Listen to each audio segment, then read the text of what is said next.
outside of college. So to start off, just a little bit of information about me so you know who's talking to you today. Again, my name's Taylor Sidwell, and I'm the Marketing and Sponsorship Coordinator for the Grand Park Sports Campus in Westfield, Indiana.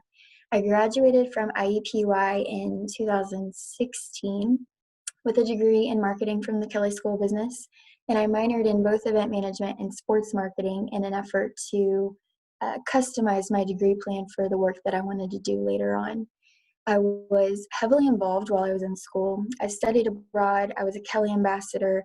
I was VP of marketing for student government. I sat on the honors advisory board.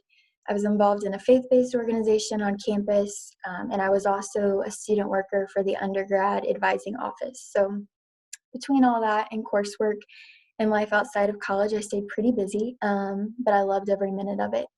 And just a little about me when I'm not working, I'm a sports junkie. I was born and raised in Indianapolis. I love the city, and I love doing anything outdoors. I grew up in a house where faith family football was not just a cute slogan to put on a t-shirt. It was more of a way of life and a frame of mind. And it not only shaped me into the person that I am today, but it also kind of led me to the career that I wanted to be in, which you can kind of tell from my experience.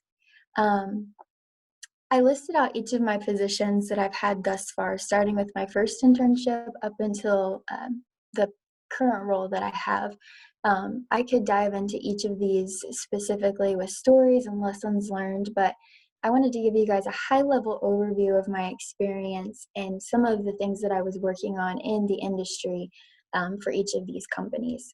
The first being MS Communications. I did this internship the summer after my sophomore year, and I was supposed to be the sales marketing intern, but because of some staffing changes that they had internally, I ended up working more so with radio promotions and event management with some of the events that they had going on that summer. And that was really my first taste of event management and how that can intertwine with marketing in the business world. And it piqued my interest quite a bit, and that's when I tacked on the minor to my existing degree plan. The following summer, I interned with the Indianapolis Motor Speedway. Again, a lot of stories with this one, but what I learned most during my time with the Speedway was ways to approach guerrilla marketing. I'd never seen that before, and IMS does a great job with that.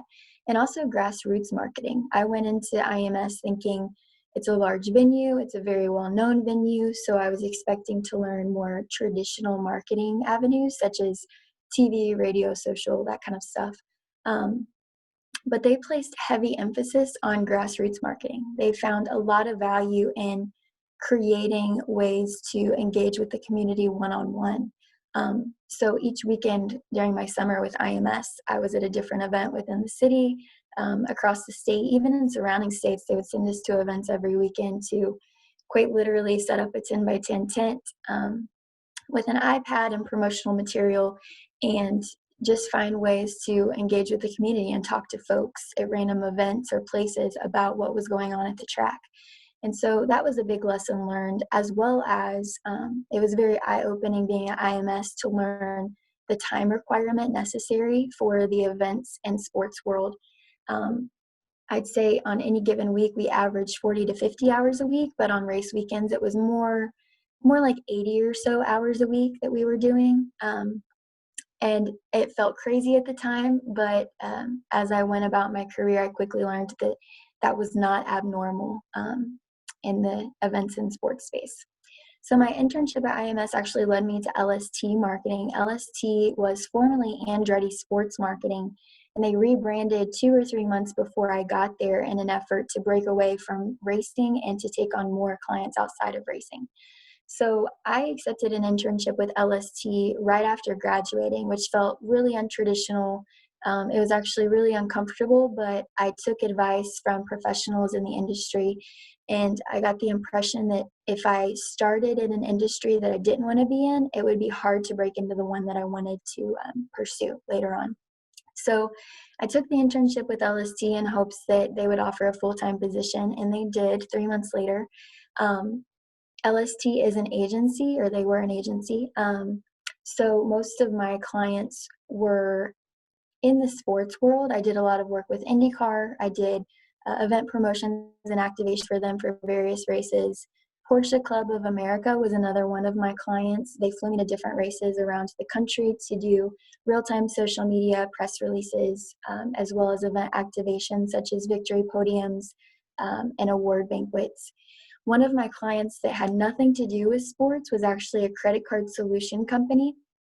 And I did not mind working with them at all because they hired me to plan events in these tropical places for their top sales professionals. So I got to plan events in the Bahamas and the Grand Caymans, and they flew me on site to actually manage those events. So I got a free trip to a tropical place for a couple weeks, which was pretty fun. I didn't mind it at all. But my biggest client being with LST Marketing was actually the Grand Park Sports Campus where I currently work. For those who don't know what Grand Park is, if you've never played travel sports or have kids in travel sports, or if you're not a big Colts fan, you've probably never been to Grand Park, let alone heard about Grand Park. But this is a map of our campus just to give you a very brief overview of what we are. We are a 400-acre multi-use sports complex. Our focus is youth sports, but we do a lot more than that. We have 31 outdoor multi-purpose fields, not including rec fields, 26 baseball and softball diamonds. We have our indoor facility that opened the summer that I started working at Grand Park, which is almost 400,000 square feet. It's actually the largest single-span building in the country, with 3 indoor multi-use soccer fields. We have a full-service cafeteria, sports pub, office space, conference rooms, also house Methodist Sports Medicine has a clinic within our facility. And then you'll see we also have 2 one-off buildings, one being Pacers Athletic Center. It's privately owned, but we count it as our campus with 8 indoor basketball and volleyball courts. And then there's ProX, it's just west of our event center. They focus on one-on-one athlete development. So they have indoor batting cages, a pretty extensive gym, golf simulators, and 2 indoor baseball fields. That's a lot. We're also home to Indy 11's training as well as Indianapolis Colts training camp for the next 7 years. But that's kind of a high-level overview of Grand Park before I start talking about my day-to-day. So Grand Park is actually owned by the city of Westfield, so I'm technically a government employee. When I describe to people what I do at Grand Park, the best way to describe my job is to say that I manage the brand of Grand Park for the city of Westfield. There's a lot of collaboration and there's a lot that goes into that. There's actually only 12 full-time employees that work for Grand Park and manage the campus. With that, most of our departments are one-person departments. So I'm actually the only person focused on marketing and communications, as well as sponsorship for Grand Park, which means that every day within my job is very, very different. I kind of broke it into a few big categories, including brand management, communications, facility advertising, visitor engagement, and partnership opportunities. This includes everything from content creation, including graphic design that I do myself in-house, social media, website, signage, both physical and digital on campus, press releases, traditional advertising. Our traditional advertising is more focused on national publications specific to sports, but we're looking to expand that moving forward as we start to use our event center for different things such as trade shows, consumer shows, corporate events, things like that. I work very closely with business development, so I help them create sales collateral as they go to market and they go around the country to different conferences to entice events to come to our campus. I also am in charge of creating all RFPs that we send out as a campus to bid on different events to come to the facility, everything from copy, image creation, and actually packaging the RFPs to be sent. The goal for Grand Park, which is unique to events and sports, is our bottom line looks a little different. It's not just a financial bottom line.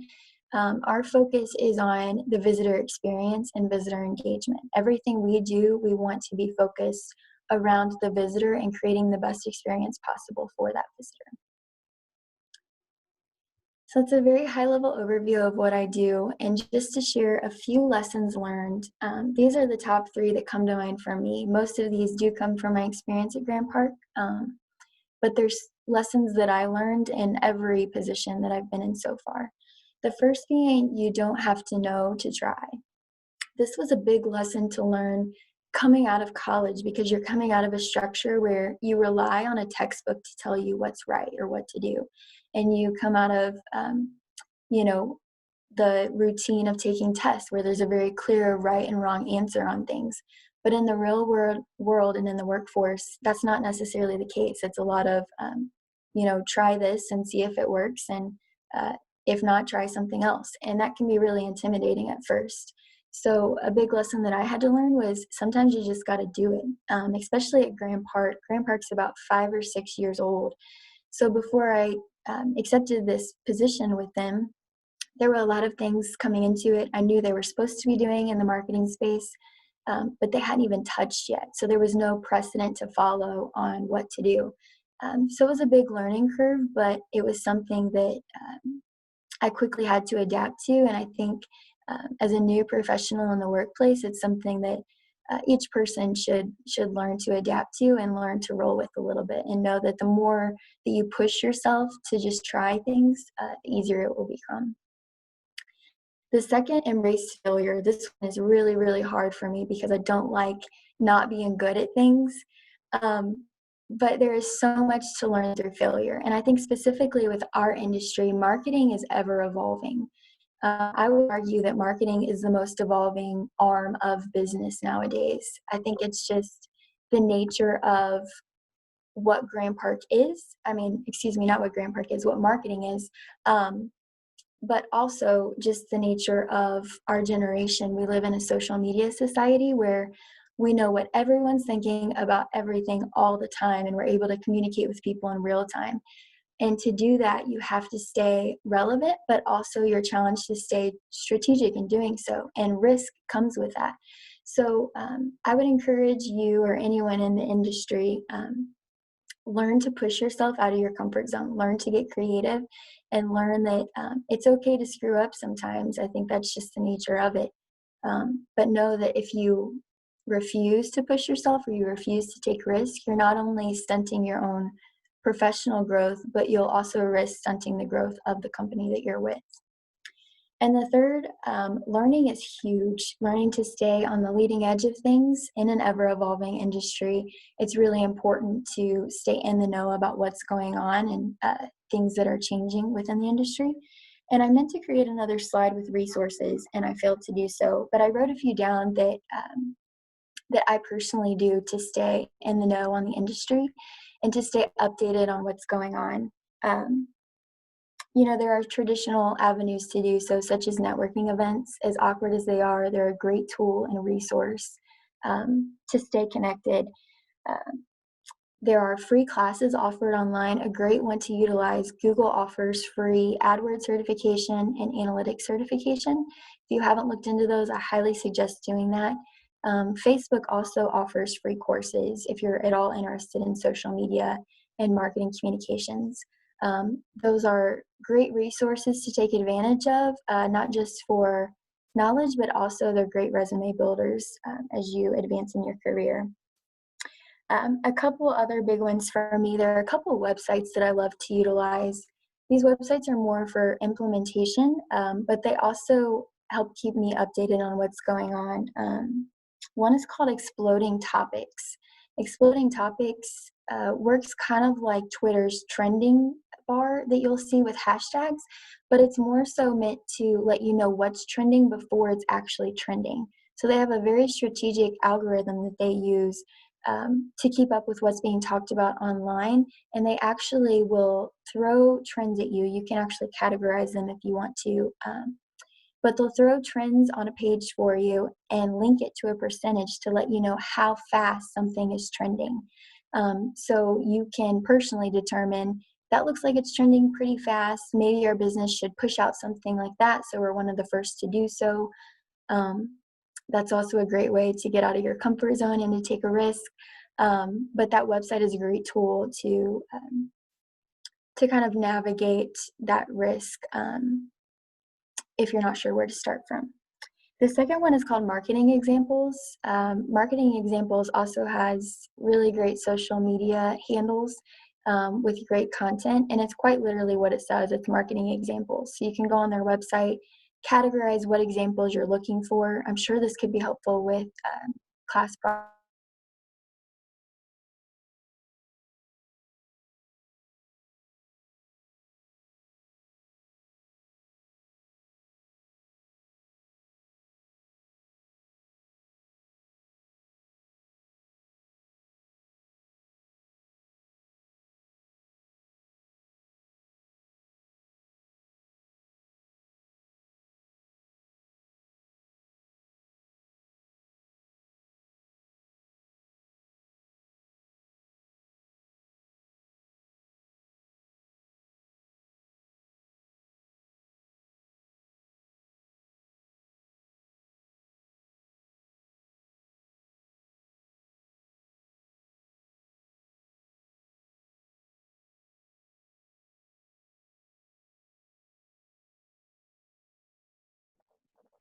Did everyone else lose her? Yeah. Okay, just making sure. We'll just wait for a second until she gets back on. Oh, there she is. I am so sorry. You're all right. I knew something tech was going to happen just really bad. You're all right. Let me pull up my presentation.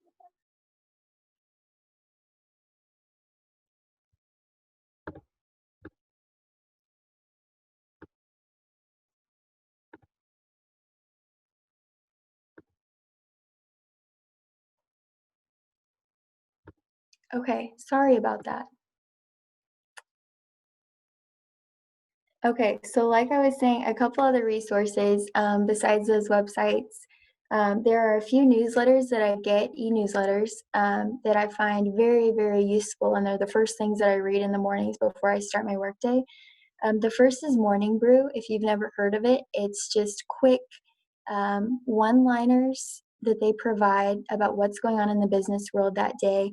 They provide a quick or a brief paragraph underneath those headliners if you're interested, as well as links to do deep dives. But I love the high level overviews as someone who doesn't usually watch the news or read the newspaper.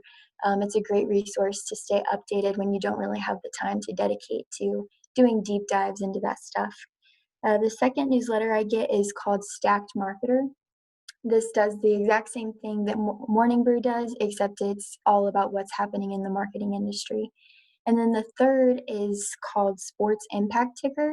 Um, if you're at all interested in sports, I highly suggest subscribing to this one because it does exactly what Morning Brew does, except it's specific to sports business. So letting you know what facilities are coming on board, strategic moves that organizations are making, whether it be events or tournaments and things like that.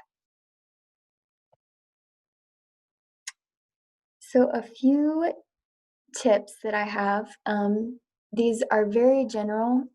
It's really easy for me to deep dive into sports and events, but I wanted to keep them general so that they're applicable to whatever industry you choose to go into in the field of marketing. But the first, know your audience. This is crucial for any position that you get within the line of work. Um, Knowing your audience is not only important for creating big picture strategy, but also for driving your day-to-day operations. My coworkers actually make fun of me because I have my marketing strategy laid out on my whiteboard in great detail that outlines um, each of our audiences, each message that we should be pushing to our different audiences, and how to best communicate with those audiences based on the assets that we have in-house. Um, my board kind of showcases the OCD side of me, but I keep it right next to my computer because it's very easy to get bogged down in day-to-day work. But anything I do in the day-to-day, I want to keep sure that it's aligning not only with my strategy, but specific to each of my audiences to keep sure that I'm being efficient. The second tip to succeed that I've learned is it's really important to challenge your work ethic. And this is not at all promoting workaholism, because work-life balance is extremely important. Um, but when you are willing to go above and beyond, that's coming early, staying late, doing things that isn't even asked of you, this is the easiest way to separate yourself in a crowd. And I know that um, it's important to seek out those opportunities to set yourself apart. And I found that just being willing to go above and beyond is often the easiest way to do that. The third, communication. As mentioned with Know Your Audience, it's really important to know how to communicate with your audience, because efficiency in communication is not necessarily effective communication. Um, so it's really important to know how and when to communicate, not only with your audience, but also with your team internally. You can be communicating with a team member, but if you're not cognizant about how that team member receives communication, you can think that you've communicated, but that person not receive it, and there be a problem that comes up, and that problem will only continue to grow unless you acknowledge that you're not communicating properly and address that head on. Um, and that's something that you can be working on even now in school and group projects at work. Um, Learn how to be a great listener, and not only listen, but also learn how other people listen as well. I think that's a great skill to have going into the workplace. The fourth, be a team player. Not only be flexible, but also be positive. I always say that your attitude is your decision. It's really easy to let situations affect your attitude or affect the way that you respond to people, but more often than not, you're going to walk away regretting how you reacted in a negative situation. So be mindful that you are making an impact in whatever environment you're in, so keep sure that it's a good one. And also be flexible. Be willing to go outside of your job description.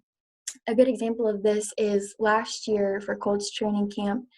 The very first day of training camp, I was supposed to be in the media room with press, and instead I was outside picking weeds along the sidewalk and along the fields.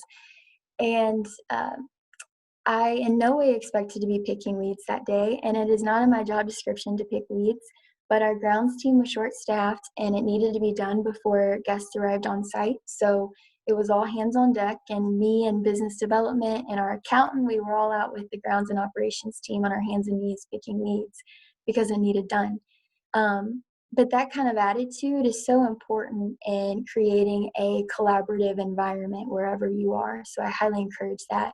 And not only flexible with lending a helping hand, but also flexible and hearing out people and hearing their ideas. Even if it's someone coming to you that you feel like doesn't necessarily specialize in what you're working on, still hear them out. A good example of this is I work very closely with our operations team because I work 8 to 5 Monday through Friday. I do work events, but not every event. And what I'm marketing is happening after hours. It's happening after 5 o'clock and on the weekends when I'm not there. So I work very closely with our operations team who I hardly ever see, but they're the ones there after hours and on the weekends with the events and with the visitors. And sometimes they come to me and say, hey, at this event, I feel like we could communicate to visitors better by doing this or by saying this rather than this. And they don't have experience in marketing, but they have real-time experience with the product being event that I'm working on and with the visitors. So it's really important for me to hear them out. I feel like sometimes we can get bogged down in our specific categories, but it's important to keep an open mind. So I feel like I've threw a lot at you, and I apologize again for interrupting the entire presentation with my computer problems.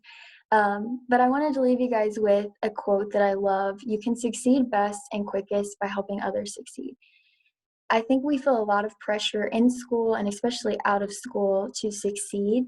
And I think there's a lot of definitions for success. So I would encourage you even now to intrinsically define what success looks like for you and what that will look like no matter what position you're in. How will you define success? And I would also encourage you, as you start to take these steps to succeed in life and in your career, encourage those around you to walk that path with you and to do the same.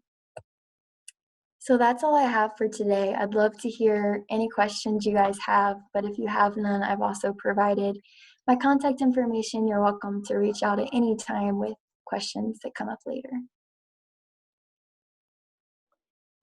So I did have a question. So I noticed that you did multiple internships through Yes. college and then post-college. Can you talk a little bit about the benefits of doing multiple internships with different companies? Because I know sometimes people are hesitant that they do an internship and then they feel like if they're offered a full-time position that they have to take that. So can you talk a little bit about your experience of learning from those different ones and what you gained from the difference of your internships? Yes. Um, when I took an internship with MS Communications, I was actually on the fence. I knew I loved sports and I was passionate about sports. And so I thought that was the industry I wanted to be in. But music has always been a part of my life too. And so I wanted to kind of evaluate what that might look like as well. And so my Kelly advisor actually pushed me to MS Communications and reminded me that it's very easy when you accept an internship to think that, oh, I'm doing this for a class to get credit, or um, I'm doing this solely for the company. But that company is also there to help you. That's the point of internship programs, or at least good internship programs. So keep in mind that internships are a way for you to test the waters and figure out what you like and what you don't like before accepting a full-time position. Um, yeah, I see how it is easy to feel the pressure to go ahead and accept a full-time position, but know that when you are able to accept an internship, it's kind of like a free learning resource, and it will offer you the best hands-on experience. Like I mentioned with IMS, at MS Communications, I was putting in maybe 10 to 15 hours a week because throughout the whole summer, we were really only focused on one event, that one event being the 4th of July show in Indianapolis. With IMS, it was really only 5 events, which doesn't sound crazy, but in scale, they were much bigger and required a lot more. And so I went into IMS thinking I had an idea of what it takes to help with an event, but I had no idea what it took.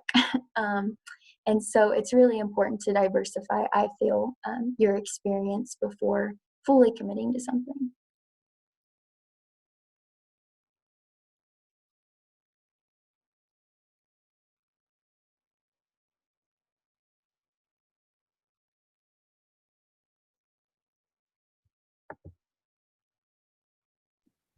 So I I have know a question. a few questions they would like to ask. Yeah, so I had another question. So you mentioned intrinsically defining what success is for you. What does that look like for you personally, if you don't mind me asking? That's a great question. In every position I've been in, for me to define success, one, I want to enjoy what I do. I want my work to be a hobby, and I also want to be continuously learning within my position, whatever position that is. Um, for me, that's success for me professionally. If I'm enjoying it and if I'm learning, and I've been in each interview I've been in, I've been very transparent about that, especially in year-end reviews with my current boss. I've let him know that if I reach that point where I feel like I'm not learning and I'm not growing, I have to evaluate why that is. That's a lot of intrinsic reflection, but also reflecting on my environment and the position that I'm in. So growing and learning, those are the two for me. Thank you. Mhm.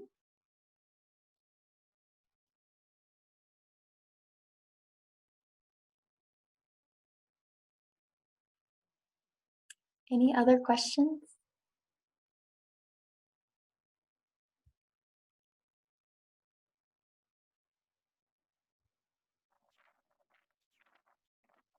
Well, if we have no more questions, we can go ahead and wrap it up. If you guys do find later that you're thinking through something, you're like, man, I wanted to ask her that. You guys, everyone has my email that is in the call today. Sorry, I'm in the middle of a windstorm out here, so you can hear it through my thing. Um, everyone has political, so if there is a question that comes up later that you wanted to ask Taylor, you can go ahead and ask, but I think that is all we have for today.